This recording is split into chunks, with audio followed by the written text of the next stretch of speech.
শুভ বিকাল বন্ধুরা, চলো বন্ধুরা আজকে একটা লং ভিডিওতে তোমাদের কাছে শেয়ার করি আজকে সকাল থেকে কি কি কাজ করছি। কোনো সময় আমি লং ভিডিও শেয়ার করছি না, আজকে ফার্স্ট টাইম শেয়ার করতেছি। তোমরা কেমন আছো অবশ্যই কমেন্ট করে জানাইও। আমি ত্রিপুরা থেকে সুস্মিতা, আমার মিনি ব্লগে তোমাদেরকে স্বাগত।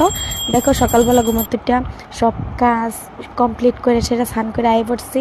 মুড়ি খই, সিরা মুড়ি খই, মিষ্টি আগে প্রথমে খাইয়া লইছি, খাইয়া এসে আই পড়ছি বাতার ডেকটা বসাইতাম, বাতাসটাকে বসা দিয়েছি। আর আমার মেয়েরে দিয়ে দিয়েছি পূজার কাজটা, তাই পূজার কাজটা সারা লাইতেছে। আর এদিক দিয়ে সবজি একখানা করে লাইতেছি। সবজিটি পরে কাটুম, আগে ভাত ডাইল ভাজি রান্না করে লই, কারণ আমার ভাত রান্না করতে হবে। আমার সোনা পাপারে কি খাওয়া মহিলা, আমি একবার ভাতটা রান্না করে লাইতেছি।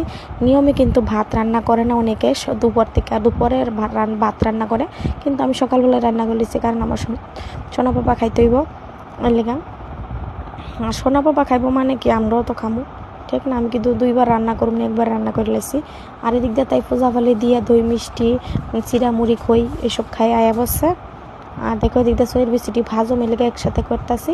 আর কে কে পাঁচের লাঞ্চ অবশ্যই কমেন্ট করে জানাই। আজকের দিনটা খুব স্পেশাল, আমার তো ভালো লাগে। অন্য দিনের তুলনায় আমার পাঁচনের দিনটা ভালো লাগে, কারণ পাঁচনটা খাইতে এত ভালো লাগে, মানে কি করতাম। তোমরা এদিক দিয়ে রান্না হয়েছে, আমডাল করছি। আর এদিক দিয়ে ভাজা বানাইছি, 5 রকমের ভাজি বানাইছি। এটি দিয়ে সকালবেলা ভাত দিব সবাই ভাত টাত খাইব, খাই সারলে এরপর দিয়ে পাঁচনটা রান্না করুন। দেখো এদিক দিয়ে সবজি কাইটটা লইয়া লাইতেছি। আর আমি আমার মেয়ে আমারে হেল্প করে দিতেছে, অনেক হেল্প করতেছে। একদিকে পূজার কাজটা করছে, এদিকে কয়েকটা সবজি কেটে দিচ্ছে। আর এদিক দিয়ে সব সবজি একখানা করে কাটলে বেশি দেখা যায়, কিন্তু রান্না করে সারলে অল্প।